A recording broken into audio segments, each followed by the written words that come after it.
Buenas noches a todos. Hoy 13 de junio del 22, eh, tenemos a bien el tema de rehabilitación cardiopulmonar en pacientes con síndrome post-COVID. Tenemos una invitada de lujo, es la doctora Laura Villaseñor Todd. La doctora Rosa Laura Villaseñor Todd es graduada con mención honorífica de la Escuela Médico Militar en el año 2003. Es médico especialista en medicina física y rehabilitación en el 2009 y tiene la alta especialidad en rehabilitación cardíaca, sede en el Instituto Nacional de Rehabilitación Luis Guillermo Ibarra en el 2011.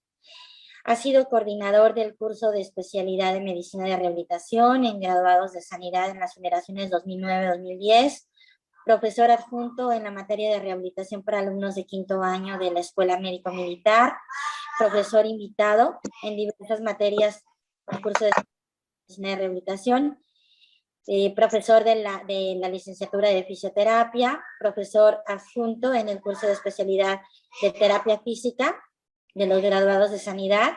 Y bien, bueno, pues tiene un historial grandísimo. En lo más reciente es jefe de la sección de rehabilitación cardíaca del Hospital Central Militar desde el 2015 al 2019. Fecha en la que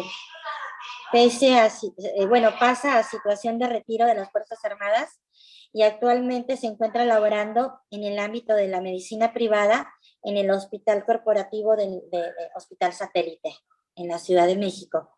Pues bienvenida, doctora. Muchas gracias por estar aquí en Tampico. Está el grupo de médicos especialistas de rehabilitación en forma presencial ahí en el auditorio de la Beneficencia Española.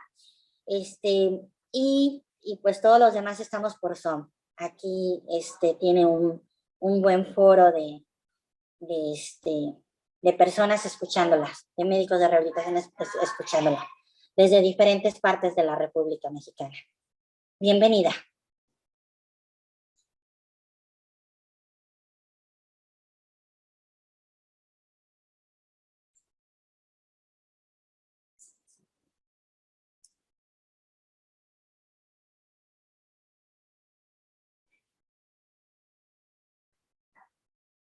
¿Sí se lograron conectar, Lorena?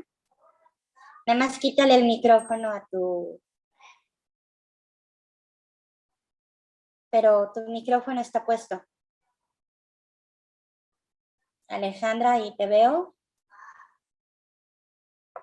Nada más, las veo perfecto, nada más es quitar el micrófono. Les ando mandando invitación para que puedan encender el micrófono.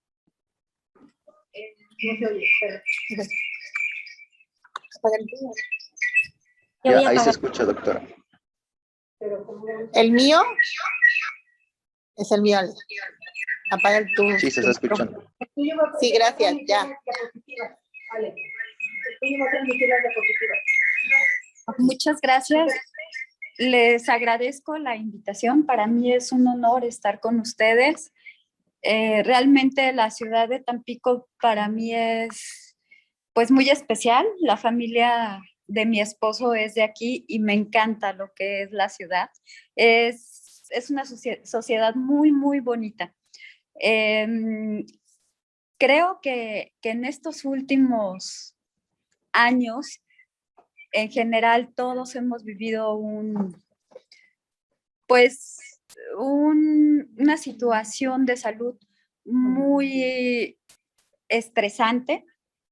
Todas las especialidades hemos estado en contacto con un problema de salud mundial como es el COVID-19 y pues la especialidad de rehabilitación no ha sido la excepción. Muchos en nuestra consulta privada hemos recibido pacientes que en algún momento han padecido infección por COVID. Llámese que vengan por las secuelas o a veces acuden a nosotros referidos por algún otro compañero por una polineuropatía, síndrome doloroso lumbar, cualquier otra situación diferente a las secuelas de COVID. Por eso, pues me pareció importante compartir mi experiencia que en realidad, pues yo siento que estamos en todo mundo, todo el mundo está en proceso de aprendizaje de cómo tratar estas secuelas. Y bueno, pues nuevamente muchas gracias por la invitación. Para mí es un honor estar con ustedes y que me permitan hablar de algo que me apasiona, como es la rehabilitación cardiopulmonar. En este caso, pues dirigida a los pacientes con síndrome post-COVID. Muchas gracias. Bueno, pues antes que nada me gustaría mencionar que el coronavirus pues es un virus RNA monocaroteno de cadena positiva. Su nombre se debe a su morfología, ya que en la microscopía electrónica su membrana se ve como una corona. Y bueno, existen varios tipos de coronavirus, pero solo se clasifican en 3, que van 1, 2 y 3, con su cadena alfa, delta y gamma. La clase 3 es la que infecta al ser humano en sus variantes delta y gamma. Y bueno, en el cuadro agudo o en la fase aguda tenemos varios síntomas que algunos son inespecíficos, como es el dolor de cabeza, la cefalea, la fiebre, la disnea, la tos no productiva, anosmia, ageusia, mialgias y síntomas leves, o hay personas que son asintomáticos, sin embargo pueden transmitir la enfermedad. Este cuadro puede cursar como una gripa, pero en su forma grave puede tener un síndrome, puede llegar a ser tan grave que provocar un síndrome de estrés respiratorio que puede llegar a dar hipoxia, insuficiencia respiratoria y una falla orgánica múltiple, y para su manejo se necesita pues la atención en la unidad de cuidados intensivos.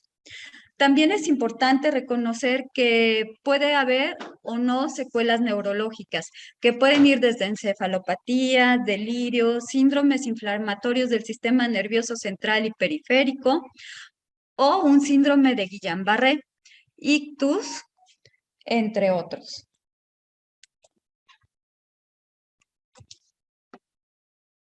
La duración de la fase aguda es variable, pero en general los pacientes duran 3 semanas en mejorar. Sin embargo, hay una pequeña proporción de los pacientes, en algunas bibliografías lo manejan entre el 30 y el 45%, que continúan con síntomas persistentes. Y pues son los pacientes que llegan a pedir nuestro apoyo en las unidades asistenciales de la consulta externa y de rehabilitación. El síndrome post-COVID, pues bueno, en general la bibliografía no se pone de acuerdo, pero piensan que a partir de la 3ª semana de haber tenido una prueba COVID negativa, si el paciente persiste con síntomas similares a un síndrome de fatiga crónica, lo tenemos que considerar como un síndrome post-COVID o un COVID persistente. Los síntomas cardinales son la fatiga, la cual empeora con el ejercicio y también se acompaña de un sueño no reparador.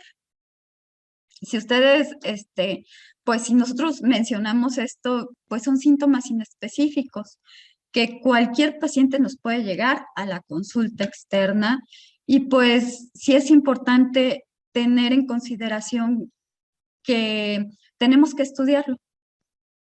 Nos vemos obligados a estudiarlo y no quedarnos con que a lo mejor son síntomas psicológicos, trastornos mentales, estrés postraumático, porque orgánicamente hay una explicación. Y bueno, es importante definir el síndrome de fatiga crónica, que no nada más en el COVID está presente, también en otras encefalitis o mialgias que se relacionan con infecciones virales. Tenemos criterios diagnósticos y estos deben de tener por lo menos 2 criterios adicionales. Los podemos clasificar en criterios necesarios. El primero es el deterioro de la capacidad de participar en sus actividades previas a la infección. Sobre todo 6 meses antes de la enfermedad. Fatiga profunda que no se alivia con el descanso y malestar que empeora con la actividad física o el esfuerzo físico. Y sobre todo un sueño no reparador. Al menos debe de haber también otros síntomas adicionales, como es la afección cognitiva. En algunos artículos lo mencionan como embotamiento. Y varios de los pacientes lo mencionan así. Es que me siento como embotado, como que estoy flotando. Y estos síntomas empeoran con el ejercicio y con el esfuerzo. Intolerancia ortostática. Es importante, pues también me dice, los pacientes nos refieren que con los cambios posturales del decúbito supino a la sedestación y a la bipedestación, se sienten mal, se sienten más fatigados, sienten que les falta el aire. O a veces nada más dicen, me siento mal y siento que me voy a desmayar. Y bueno, como les mencionaba, pues la bibliografía varía. Dicen que en un 50% la mayoría de los pacientes refieren fatiga crónica y trastornos del sueño, pero también se ha observado que disminuye la capacidad funcional. Recuerdo que me tocó un paciente que previo a la infección de COVID hacía CrossFit y sin embargo caminaba 5 pasos y sentía que le faltaba el aire, sentía que se iba a desmayar, disminuyó considerablemente la tolerancia al ejercicio. Pero también hay que tomar en cuenta que son pacientes que han estado sometidos a un estrés postraumático. Al que le digan, ¿sabes qué? Saliste positivo a COVID y que no piensen que pueden morirse, pues bueno, no sé de qué planeta sea, pero la mayoría de nosotros o de nuestros familiares están en la situación de que piensan de que pueden morir y asintomáticos, sin ningún síntoma que lo anuncie previo. Muchos tienen ansiedad, depresión, irritabilidad o perdieron algún familiar, ¿no? Por la infección. Entonces también tenemos que tener en consideración que son pacientes o personas que están lábiles emocionalmente. Y bueno, déficit en la memoria.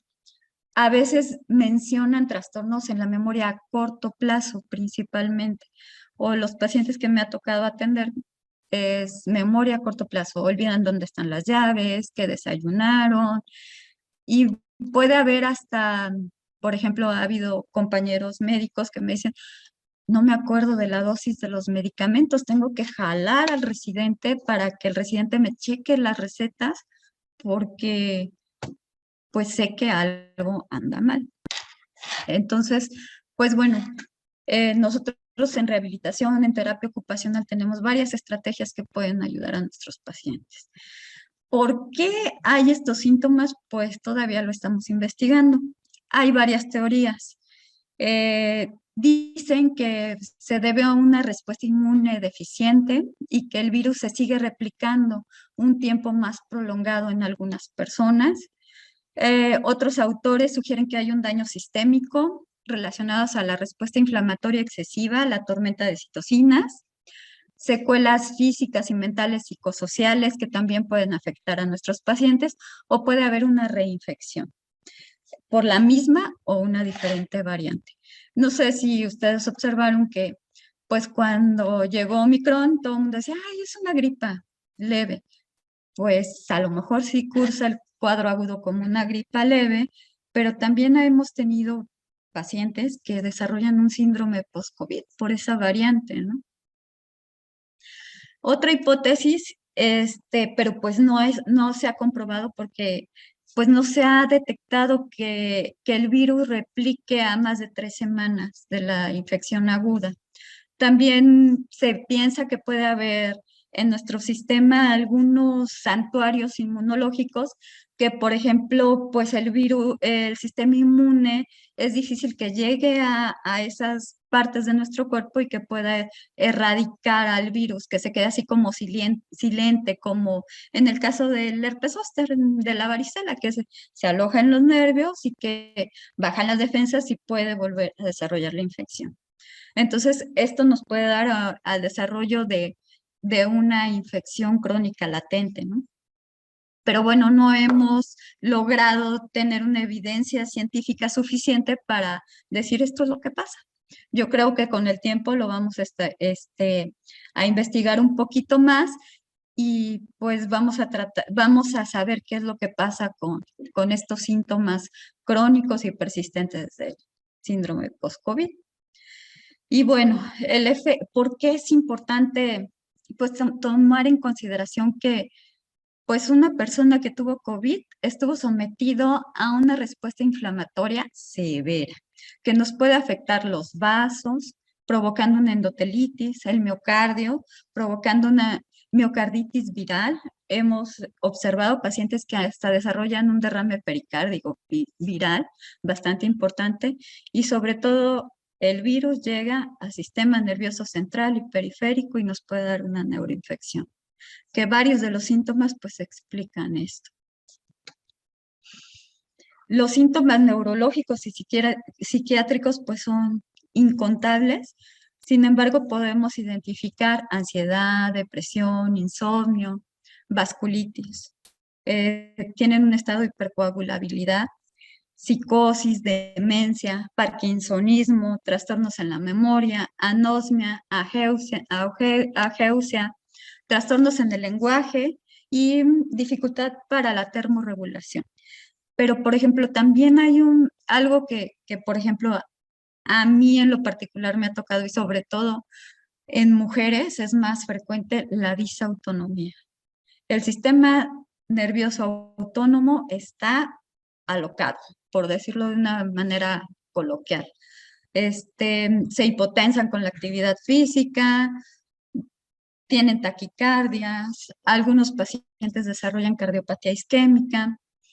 La mortalidad en mujeres es menor, sin embargo, las secuelas pues van desde hipertensión, disautonomía, cardiopatía isquémica y arritmias cardíacas pues bastante interesantes.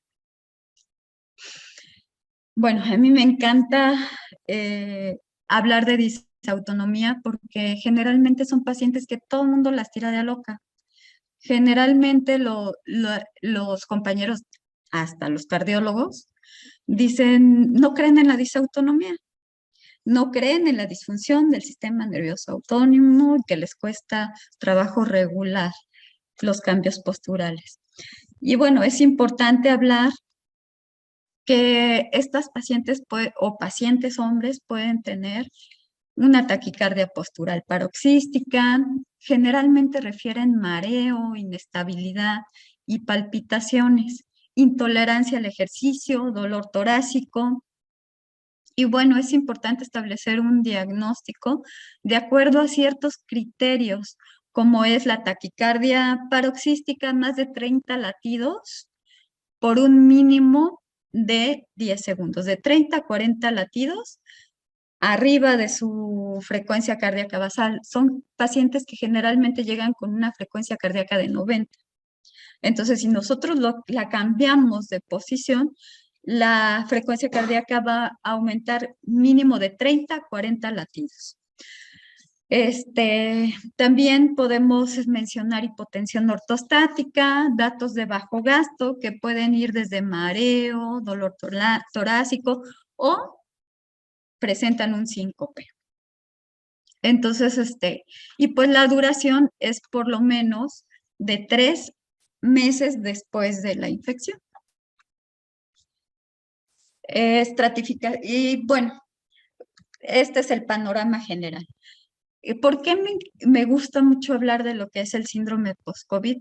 Porque cuando me llegó el primer paciente me lo refirieron por cardiopatía isquémica crónica, que no sabían previo a la enfermedad. Fue una paciente de 60 años, compañera de enfermería, que estuvo en la unidad de cuidados intensivos del Hospital La Raza.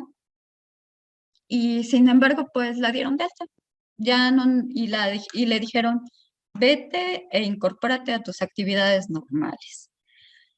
Una saturación de 92, no bajaba sin oxígeno. Sin embargo, ella refería que no podía caminar más de 5 pasos porque le faltaba el aire, sentía que se desmayaba y pues yo creo que a ninguno de nuestros compañeros se nos ocurrió monitorizarla. Entonces, pues lo que se me ocurrió fue tratarlo como cualquier otro paciente de rehabilitación cardíaca con con una enfermedad grave que ameritó tratamiento en la unidad de cuidados intensivos. Por lo menos 15 días estuvo nuestra compañera. Y pues bueno, empezamos por el principio. En rehabilitación cardíaca, lo primero que hacemos es y en rehabilitación, lo primero que hacemos es una historia clínica completa.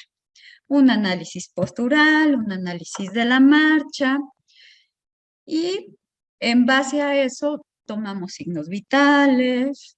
Sin embargo, aquí lo que hice fue monitorizarla durante toda la terapia y me di cuenta que hacía una fibrilación auricular intermitente y en efecto, yo la ponía de pie, bajaba la presión, 15 milímetros de mercurio, y la paciente manifestaba sensación de desmayo.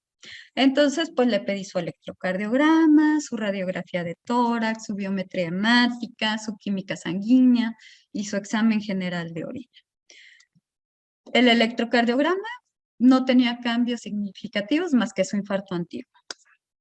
Una frecuencia cardíaca limítrofe en 56 latidos por minuto, que el ritmo sinusal no se había prolongado el intervalo PR, que no me explicaba los síntomas.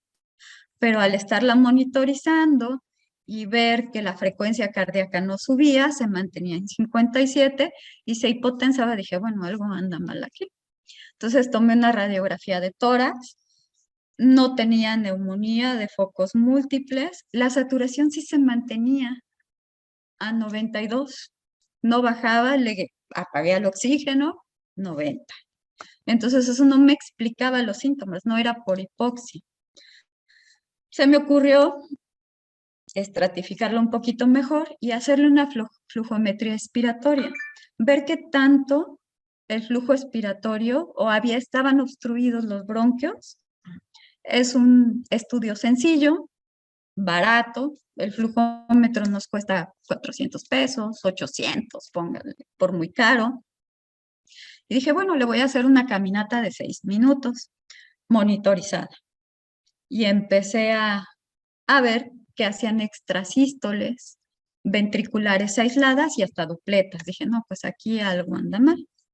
Vamos a continuar con el tratamiento como si fuera una paciente de rehabilitación cardíaca.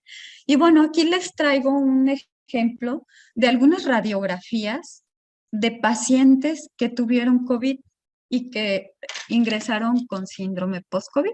Vemos que en esta radiografía tenemos la neumonía de focos múltiples, aquí también, pero pues menos severa, y estos ya son pacientes después de 6 semanas de la infección.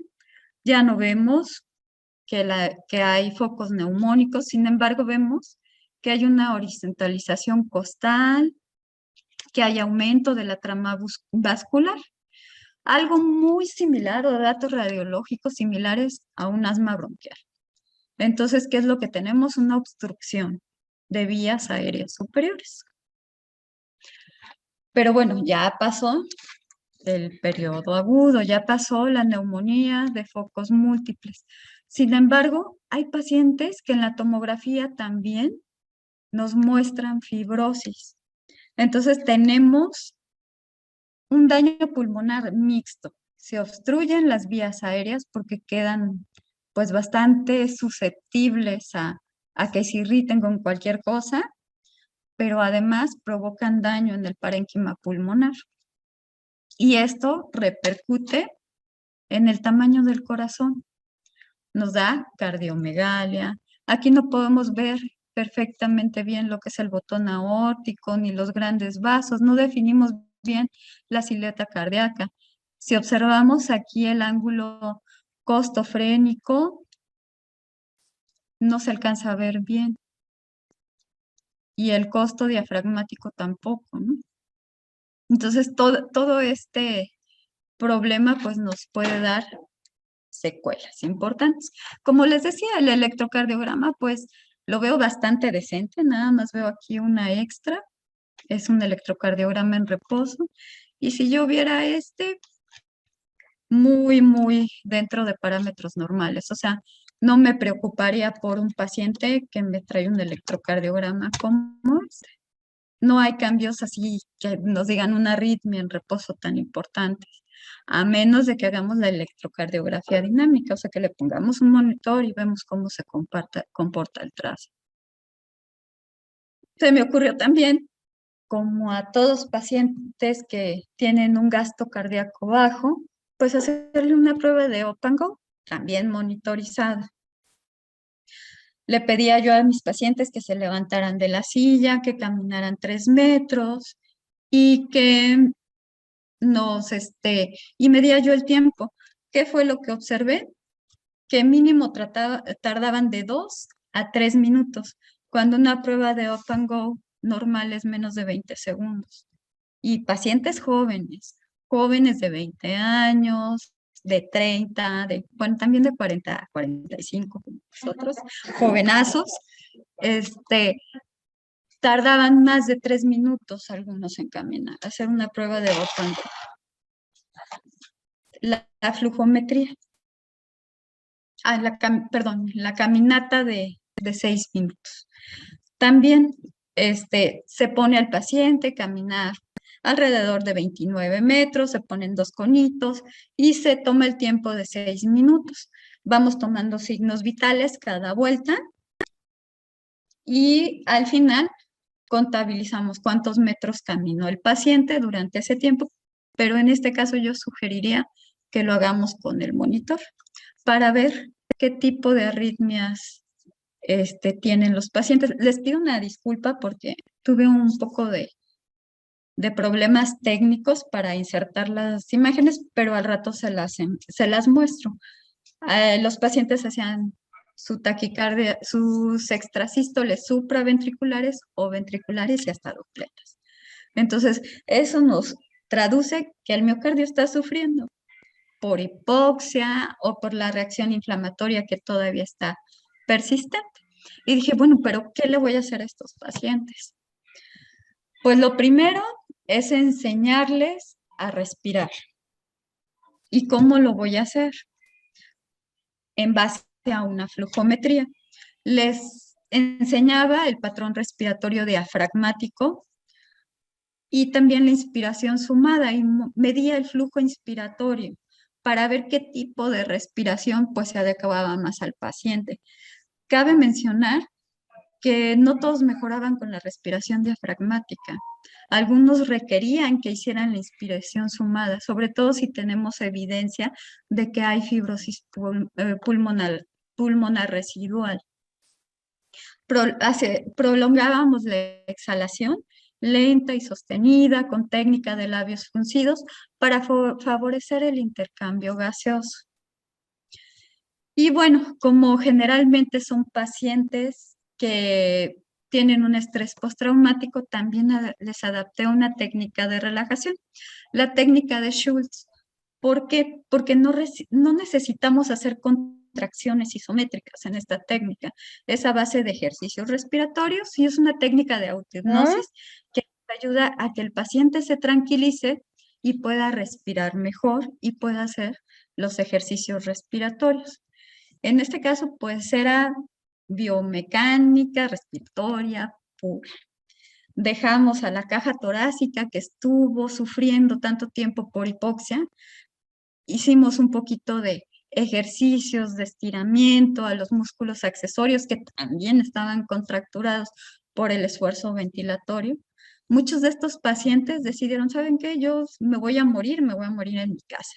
Pidieron su alta voluntaria y se trataron en casa. Y sorpresivamente, pronándose, sobrevivieron.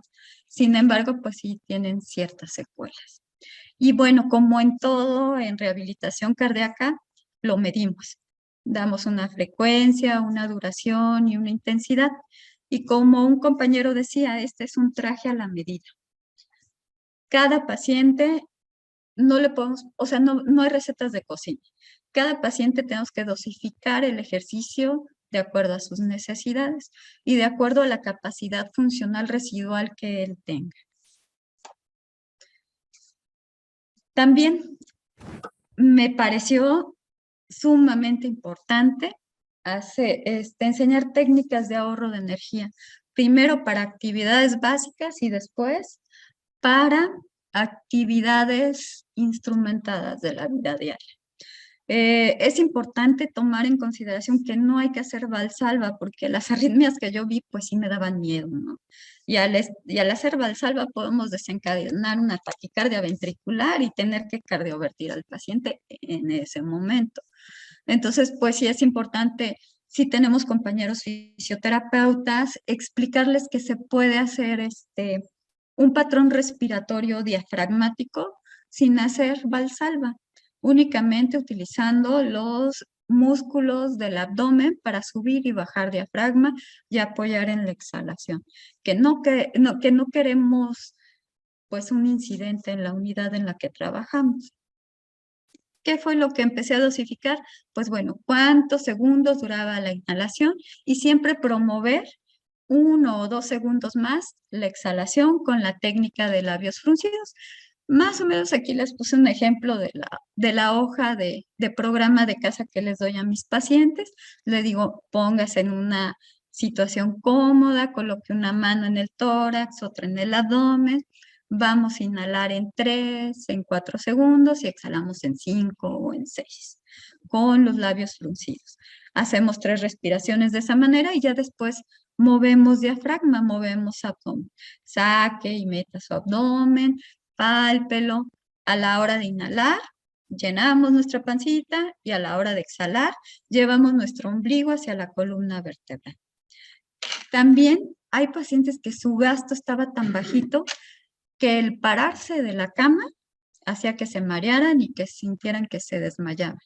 Entonces adaptamos las técnicas de higiene de columna, modificándolas con la respiración diafragmática como una técnica de ahorro de energía. Del decúbito supino nos colocamos en decúbito lateral, respiramos 3 veces, nos sentamos, respiramos 3 veces y nos ponemos de pie. Había pacientes que con eso ya se mareaban, ok, nos volvemos a sentar y hacemos el mismo procedimiento. ¿Qué fue lo que observé? Que con el paso del tiempo, los pacientes toleraban más actividad física únicamente, y si ustedes observan con un oxímetro, con un baumanómetro, podemos hacer estas técnicas tan sencillas que mejoran la calidad de vida de nuestros pacientes en ese momento.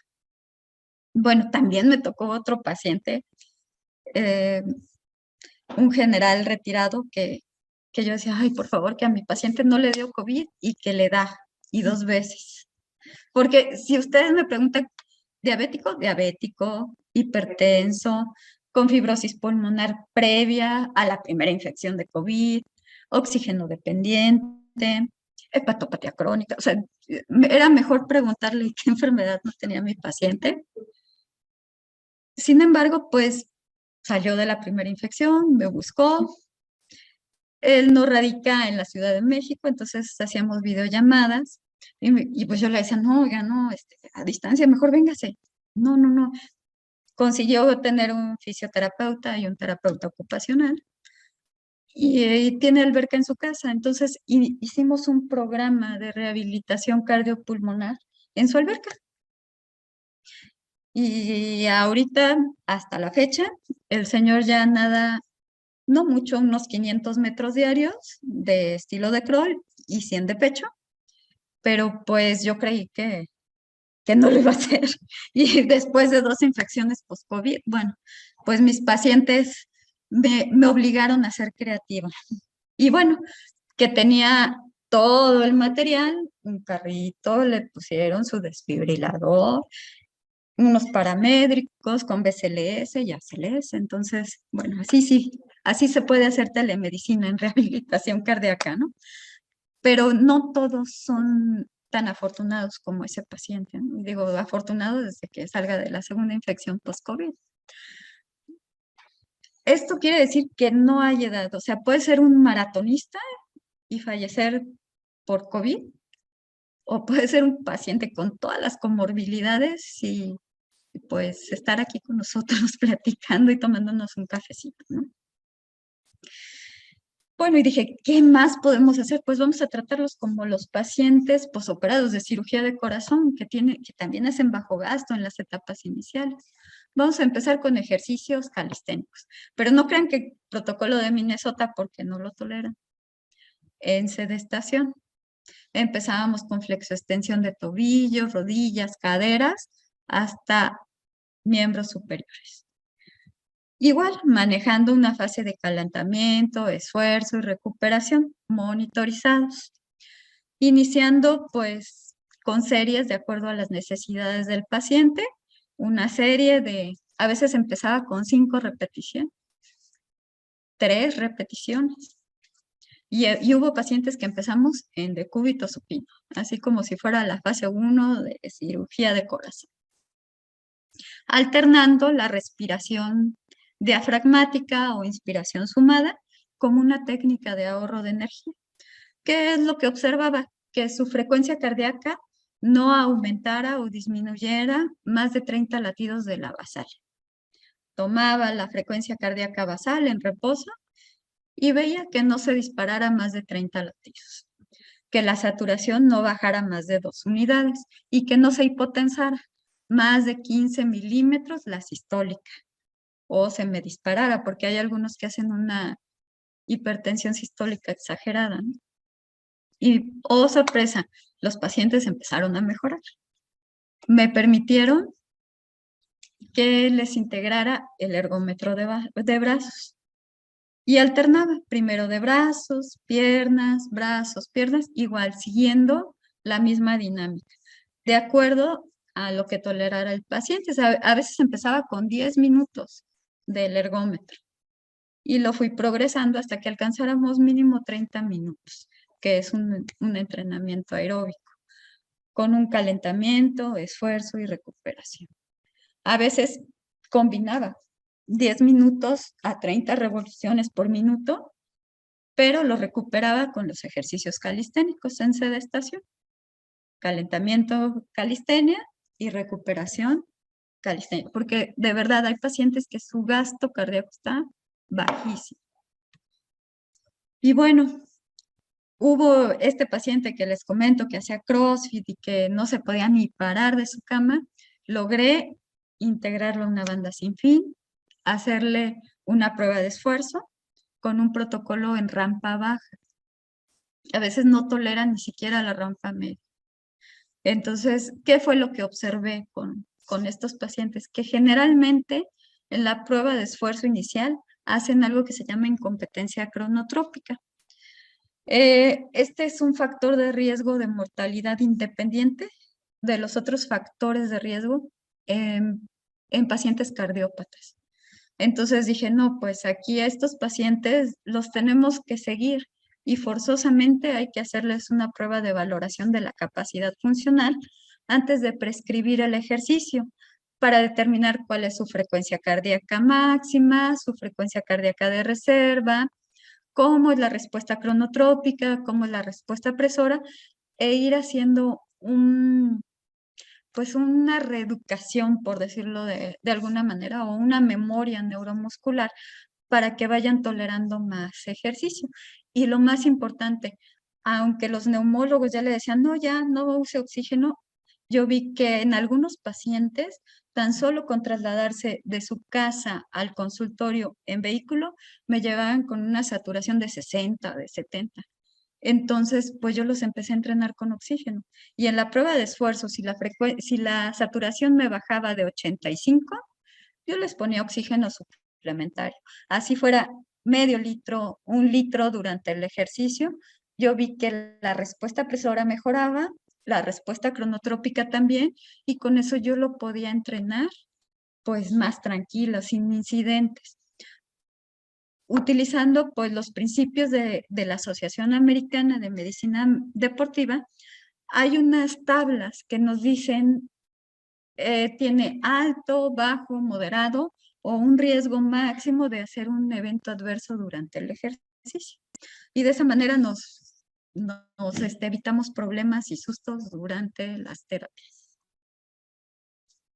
Y bueno, ¿qué fue lo que observé? Pues que los tuve que entrenar de 3 a 6 meses, monitorizándolos. Primero, pues les manejé una fase inicial en donde nada más hacían ejercicio conmigo. Sí me llevaba más o menos unas 12 sesiones y pues como son pacientes que generalmente económicamente están desgastados, trataba de decirles, bueno, viene tal fecha, le pongo tareas y lo vuelvo a ver.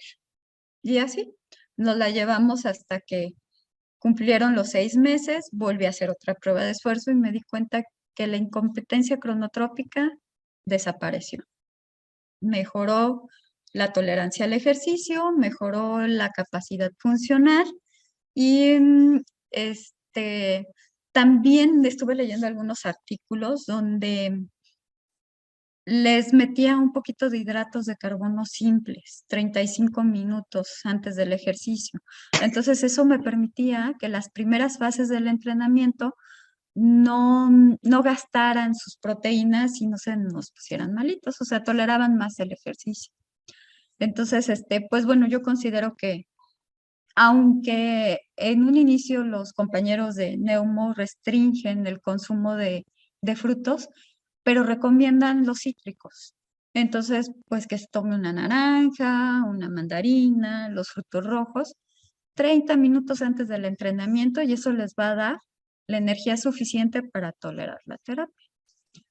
Agua, si no se sienten bien, pues posponemos la terapia, que usen su ropa deportiva. Eso también anímicamente les cambia la cara a los pacientes y yo creo que la parte psicoemocional es muy importante, sobre todo en gente que ha sufrido tanto, ¿no? Pérdidas de la salud es una pérdida y pues también hay que tomarla en consideración. Y bueno, lo manejé como un programa de rehabilitación cardíaca convencional. Fase 1, fase 2, fase 3. Y cada vez que quería yo progresar al paciente de una fase a otra, volví a hacer una estratificación. ¿Cómo?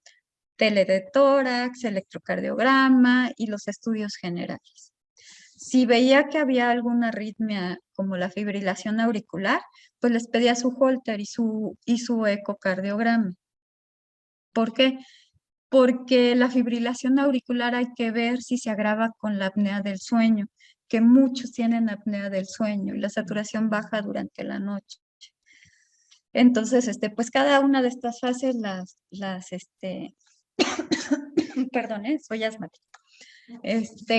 Por eso es que me apasiona también la terapia pulmonar, porque vi los cambios y el ejercicio, pues por lo menos en mí, no me he exacerbado en 3 años, entonces de algo sirve el ejercicio. Entonces, cada una de las fases lo estratificaba y veía si había algún problema. ¿Qué es lo que observé? Que a veces la función hepática no está tan bien, que a veces hacen discrasias sanguíneas y que también la glucosa, aunque sean pacientes jóvenes, sin antecedentes, se puede lo que es la parte del metabolismo de la insulina, pues no queda muy bien después del COVID. Entonces es importante un adecuado control nutricional, adaptar una dieta en quintos, restringir el consumo de comida chatarra, aumentar el consumo de hidratos de carbono simples, evitando los complejos, reducir un poquito los lácteos y esto nos va a ayudar a que el paciente poco a poco tenga alimentos de calidad y se vaya sintiendo mejor. porque parte de los síntomas también se pueden deber a una resistencia a la insulina por la tormenta de citoquinas. Bueno, esa es mi teoría personal. Habría que estudiar más tiempo pues a nuestros pacientitos. Y pues bueno, sí es importante seguirlos en la fase 3 por lo menos al primer mes, a los 3 meses, a los 6 meses y después, pues cada 6 meses por lo menos un año después de la infección, ¿no? Conclusiones. Pues bueno, que una recuperación del COVID no es igual a una PCR negativa, que el síndrome post-COVID puede ser multifactorial, que la fatiga es el síntoma más frecuente en nuestros pacientes, que debe de haber una adecuada estratificación. Nuestro objetivo principal pues es mejorar la capacidad funcional y hay que platicarlo con los pacientes. Hay que hacerlos conscientes y tomar en consideración, ¿no? Es como un factor de riesgo. ¿Qué factor de riesgo quiere usted modificar primero, ¿no? Aquí es lo mismo. ¿Qué es lo que quiere usted de su terapia? Fijar objetivos a corto, mediano y largo plazo y monitorización estrecha de los pacientes durante sus terapias. Si tiene antecedente de COVID, pues hay que estratificarlo. Capacitar a nuestros compañeros que laboran en la unidad de rehabilitación, porque créanme, hay pacientes que llegan por lumbalgia o hay pacientes que llegan por una neuropatía y lo que tienen son secuelas de COVID. Entonces, pues la neuropatía del paciente crítico en pacientes post-COVID no es tan rara. Yo diría que es muy frecuente y pues también la disautonomía, ¿no? Que generalmente son pacientes que otras especialidades ya no quieren verlas y no las mandan. Entonces, pues sí es importante revisarlos. Y pues muchísimas gracias por su atención. La verdad, Tampico es un bello lugar. Me ha dado lo más importante en mi vida, que es mi familia, mi esposo, mis hijas, pues aunque nacieron en la Ciudad de México, son tan pequeñas. Y pues gracias por la invitación. Para mí es un honor estar con ustedes.